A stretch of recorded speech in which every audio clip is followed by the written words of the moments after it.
This is a story you will hear and you will think it's a fictional story. But this story actually happened.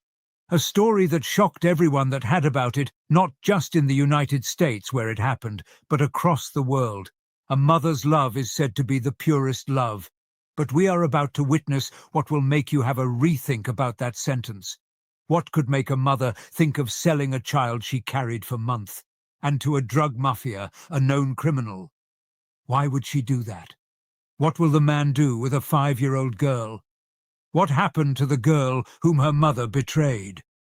All this will be answered as we move ahead. Prepare your mind to this story. Welcome to True Crime Story HQ. I thank you, my viewers, most especially my subscribers, for your support as we keep improving and bringing daily told and untold true crime stories update.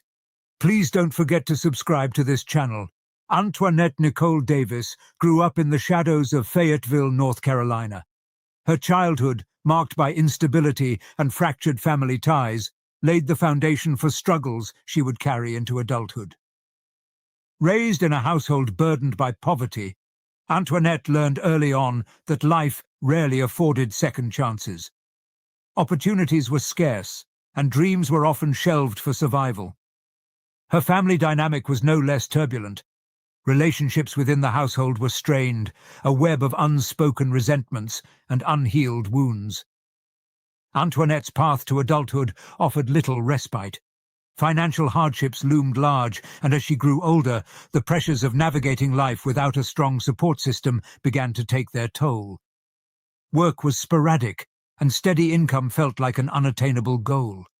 Debt became a constant companion, and the decisions it drove her to would later prove catastrophic.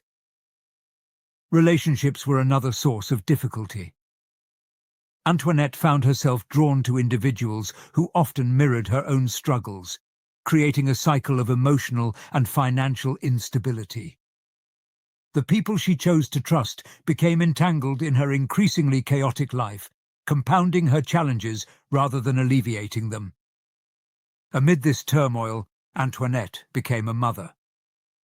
Shania Davis, her youngest child, brought a brief glimmer of hope into her life. A chance, perhaps, to start anew. But motherhood for Antoinette was far from idyllic. Custody arrangements with Shania's father, Bradley Lockhart, further complicated matters. Shania spent much of her early years with Bradley, who sought to provide her with a stable upbringing. When Shania returned to live with her mother, it was an effort to reconnect, to forge a bond that had been distant for much of the child's life. Yet, the weight of Antoinette's struggles, her financial woes, strained relationships, and growing desperation cast a shadow over their time together. To those on the outside, Antoinette may have seemed like just another struggling single mother trying to find her footing in an unforgiving world. But when one looked inward, her life was a precarious balance of fleeting stability and overwhelming hardship. It was within this fragile existence that decisions were made, choices that would ripple outward, forever altering the lives of everyone involved. Shania Davis was a spark of light, a 5-year-old girl with an infectious smile that could brighten any room. She was the kind of child who radiated joy, her laughter a melody that lingered long after she left the room. Curious and full of energy, she loved playing outside, her tiny hands often clutching a favorite toy as she skipped through the day. Her favorite activities were simple but heartfelt, drawing pictures for her family, singing little songs she made up, and dreaming about the adventures she might one day have. Shania's life began in the care of her father, Bradley Lockhart, who provided her with a sense of stability in her early years. Bradley had taken on the role of primary caregiver, striving to give his daughter a childhood filled with love and safety. He described her as sweet-natured and bright, a child with endless potential. Their bond was undeniable, a relationship built on trust and affection. The family dynamic shifted when Bradley made a decision that would change the course of Shania's life. Hoping to foster a stronger connection between Shania and her mother, Antoinette Davis, he allowed her to move in with Antoinette. It was meant to be a fresh start, a chance for Shania to build a relationship with the woman who had brought her into the world. But the transition wasn't seamless. Shania entered a new environment, one far different from the stability she had known. Antoinette's financial struggles and chaotic living situation presented challenges that weighed heavily on the household. Still, those who knew Shania say her bright spirit endured. She remained a beacon of innocence, her cheerful demeanor a testament to her resilience. Neighbors and teachers often commented on Shania's gentle nature. She was described as polite and thoughtful, a child who seemed wise beyond her years in small, gradual ways. Yet, there were signs that not everything was as it seemed. Some family members expressed concerns about her new living arrangement, worrying that Antoinette's struggles might affect her ability to care for Shania. Despite the challenges, Shania remained the heart of every room she entered. Her life was full of promise, her future a blank slate waiting to be filled with dreams.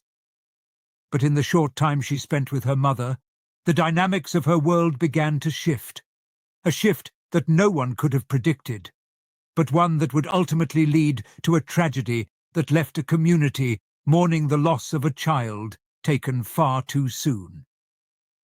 It began as a night like any other in Fayetteville, North Carolina, a quiet November evening, the kind where the chill in the air seemed to draw families closer together. But within the walls of a modest mobile home in the Sleepy Hollow neighborhood, events were unfolding that would forever shatter that sense of normalcy. As the hours crept toward midnight on November 9, 2009, Antoinette Davis found herself ensnared in a desperate situation. Debt had become her constant shadow, and the weight of owing $200 to Mario McNeil, a man she knew through her sister, pressed heavily on her. McNeil wasn't just another acquaintance. His reputation preceded him, known to frequent the edges of legality, and he had his own demons to contend with. That night, his demands came with a chilling ultimatum. The debt would be paid, either by sex or cash. Meanwhile, Mario McNeil had spent the evening spiraling into intoxication. Cocaine and alcohol fueled his night, clouding his judgment and amplifying his recklessness. By the time his demands reached Antoinette, his resolve was unwavering. What followed was a decision that would set a chain of irreversible events in motion.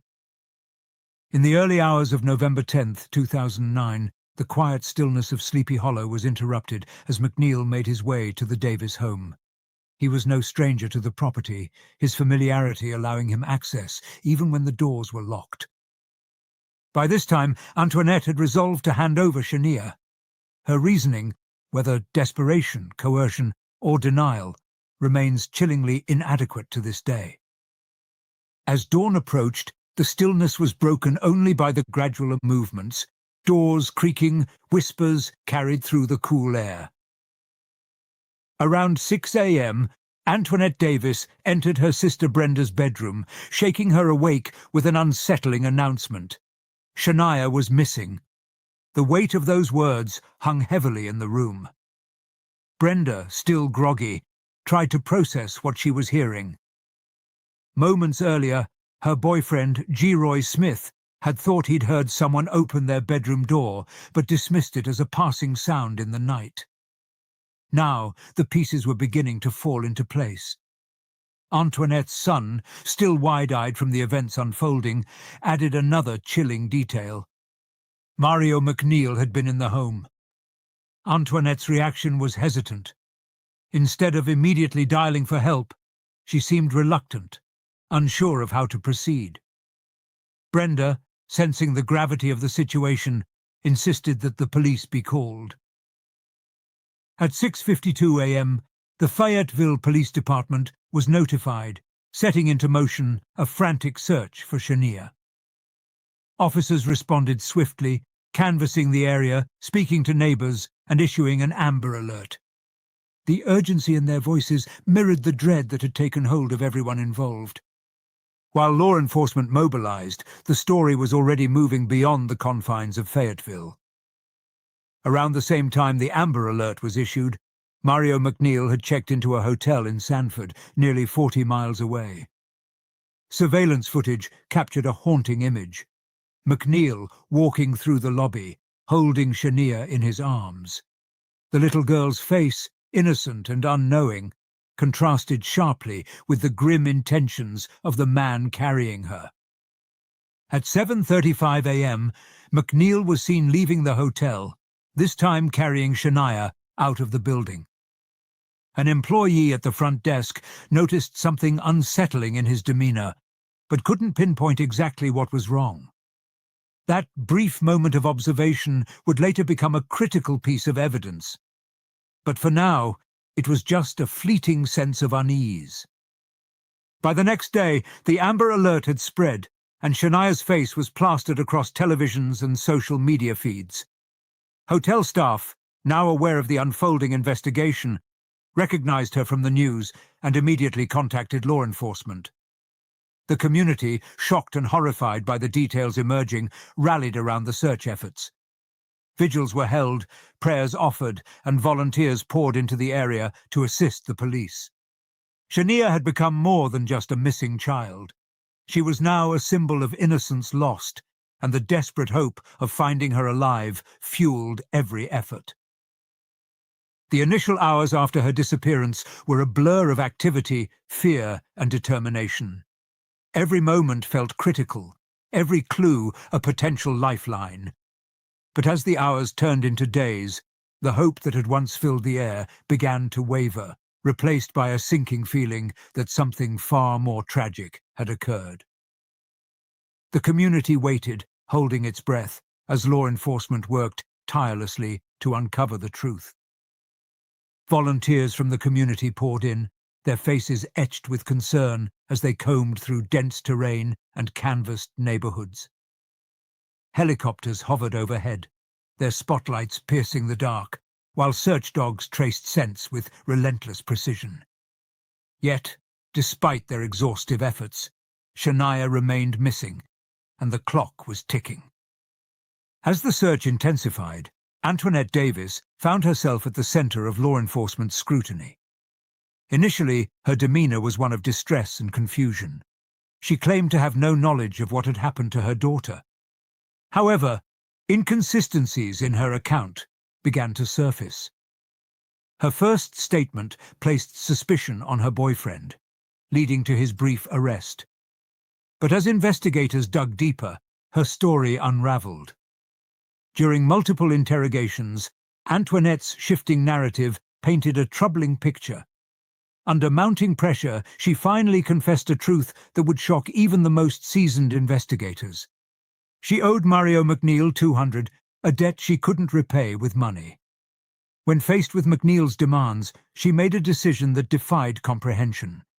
She handed over her daughter as payment. All he was supposed to do was have sex with her, she reportedly told detectives, her words chilling in their casual delivery. Later, she adjusted her account, suggesting McNeil was taking Shania to another man. With this confession, the investigation took a grim turn. Detectives shifted their focus to locating McNeil, now their prime suspect. The search for him ended quickly. After learning he was being sought by police, McNeil turned himself in. His surrender brought no relief, only more questions. What had he done to Shania? Where was she? McNeil offered little in the way of answers. His initial statements were vague, peppered with denials and cryptic remarks. He admitted to taking Shania but claimed not to know where she was. The image of him carrying her into a hotel room, captured on surveillance footage, was undeniable proof of his involvement. Still, McNeil maintained an air of detachment, refusing to fully cooperate with the investigation. The arrest of McNeil brought a mix of emotions: anger, frustration, and a growing sense of dread. While it marked a step forward in the search for justice, it did little to answer the questions haunting everyone involved. Where was Shania? And would the investigators' relentless pursuit of the truth bring her home, or were they already too late? The search for answers continued, but the weight of what they might find loomed heavy over all who sought them. The search for Shania Davis stretched on, a race against time that consumed law enforcement, volunteers, and an increasingly anxious community. Days of exhaustive searching had yielded few answers, and hope wavered with each passing hour. By November 16, 2009, nearly a week after her disappearance, the search teams pressed deeper into rural areas, guided by both determination and a growing sense of dread. The breakthrough came in an area off Walker Road near North Carolina Highway 87. The location was rugged, dense with trees and underbrush, a place few would venture willingly. Among the searchers were officers from the Virgin Islands, in town for canine training, who had joined the effort. It was one of these officers who made the discovery that would end the search but leave hearts shattered. Beneath a log in the wooded area lay Shania's small, lifeless body. The scene was grim, a stark reminder of the cruelty that had led to this moment. Shania, once so full of life, was now a victim of unimaginable violence. Her discovery marked the end of one chapter, but opened another filled with grief and anger. The medical examiner's report later confirmed the heartbreaking truth. Shania had been sexually assaulted and asphyxiated. The findings painted a picture of her final moments that was as devastating as it was horrifying. The violence inflicted upon her was incomprehensible, leaving those who knew her, and even those who didn't, grappling with the weight of such senseless cruelty. As the news of Shania's discovery spread, the community's collective grief was palpable. Candlelight vigils sprang up almost immediately, as neighbors, friends, and strangers came together to mourn the loss of a little girl whose life had been taken far too soon. Flowers, teddy bears, and handwritten notes were left in makeshift memorials around the city, each item a symbol of love and sorrow. Shania's family was devastated. Her father, Bradley Lockhart, faced the unbearable reality that his decision to reunite his daughter with her mother had ended in tragedy. "I just wanted her to be a mother," he had said, his voice heavy with guilt and pain. The weight of that decision now haunted him as the community rallied around him in support. For Fayetteville, this was more than just a loss. It was a wound that cut deep into the fabric of the city. Shania's face, once a beacon of hope in missing child alerts, became a symbol of innocence stolen and the urgent need for justice. Her story brought attention to the vulnerabilities of children in precarious situations and left an indelible mark on everyone who heard her name. The town would never forget Shania Davis, a bright light extinguished far too soon. The legal journey in the case of Shania Davis was as grim as the events that preceded it. The charges brought against her mother, Antoinette Davis, reflected the harrowing nature of her actions. She faced accusations of human trafficking, second-degree murder, conspiracy, and sexual servitude. The weight of these charges underscored the profound betrayal of her role as a mother. Antoinette's actions revealed a chilling disregard for the sacred bond between parent and child, and the legal system sought to hold her accountable. While Antoinette's case moved through the courts, Mario McNeil's trial drew intense public attention. The evidence against him was overwhelming: the surveillance footage from the Sanford Hotel, eyewitness accounts, and his own cryptic admissions to law enforcement. The prosecution meticulously laid out their case, revealing the unimaginable brutality inflicted upon Shania. Forensic evidence confirmed her final moments, and McNeil's lack of remorse only deepened the outrage. The jury returned a verdict of guilty on charges of first-degree murder, kidnapping, sexual servitude, and indecent liberties with a minor. In May 2013, McNeil was sentenced to death, a rare but decisive punishment in North Carolina. His appeals were denied, and his conviction and sentence were upheld by the North Carolina Supreme Court in 2018, solidifying his fate. Antoinette's legal path diverged when she entered an Alford plea in October 2013. This unique plea allowed her to accept the consequences of the charges without formally admitting guilt. Her decision likely reflected a desire to avoid the death penalty or a longer sentence in light of the overwhelming evidence against her. Senior resident Superior Court Judge Jim Ammons sentenced her to a minimum of 17.12 years, with a maximum of just under 22 years. She is expected to be released in May 2027. The legal outcome for both Antoinette and McNeil brought some measure of justice, but it could never undo the tragedy. The events leading to Shania's death raised difficult questions about human behavior, desperation, and moral decay. What drives a mother to such an unimaginable act? Antoinette's decision to sell her daughter stemmed from a toxic convergence of psychological and social pressures. Financial desperation played a critical role. Living under the shadow of debt and poverty, she likely viewed McNeil's offer as a grim solution to a problem she couldn't solve. Poverty doesn't excuse crime, but it often places individuals in positions where choices are limited and desperation reigns. The lack of a strong support system, inadequate access to resources, and a history of instability created a foundation for tragedy. Antoinette's world was one of survival, where the line between right and wrong was often overshadowed by the immediate need to endure. This story, though tragic, is a call to action. Be vigilant in your communities. Speak up for children who cannot speak for themselves. Support organizations dedicated to preventing child abuse and trafficking. The broader lesson from Shania's tragedy is clear. Protecting children requires vigilance from individuals, communities, and institutions. Her story serves as a somber reminder that neglecting the signs of abuse or exploitation can have devastating consequences.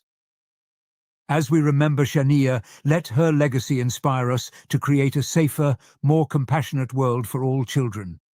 Her life, though brief, must remind us of the urgency to protect innocence wherever it exists.